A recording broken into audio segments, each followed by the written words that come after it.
said. Rand Paul says injuries from altercation with neighbor left him in living hell. Republican said. Rand Paul says he was in living hell in the weeks following a by his next-door neighbor outside his home in Bowling Green, Kentucky, in November. In his first appearance on a Sunday show since the alleged assault, Paul told CBS News Face the Nation that he's getting a little better each day. The attack left Paul with 6 broken ribs, cuts on his face and fluid buildup in his chest. It was sort of, I guess, a living hell for the first 4 or 5 weeks.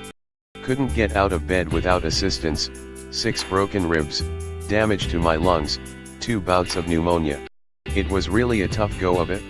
But each day I feel a little bit better. This last month I've been doing better, Paul said. The violent scuffle occurred Nov.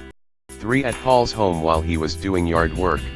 The neighbor, Rene Boucher, allegedly tackled the senator from behind. Boucher was charged with assault and pleaded not guilty.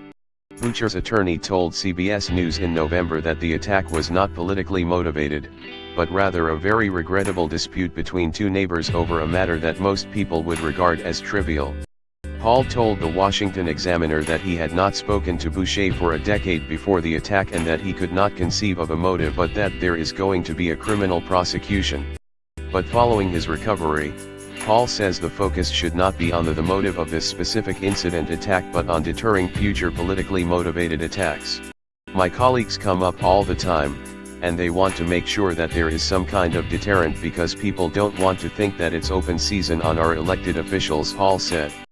Paul was also present when a gunman opened fire on members of Congress practicing softball in Alexandria, Virginia, in June that left Majority Whip Steve Scalise. He said Sunday that the media is obsessed with motivations. I think one of the things about motivations is people got obsessed, some in the media, about the motivations. But I think really we usually don't ask if someone's raped or mugged or whatever why the person did it. We want punishment and deterrence. He added, of a possible political tilt to Boucher's attack, I just don't think of any kind of motivation or justification, whether it's political or personal, to attack someone who's unaware from behind in their own yard.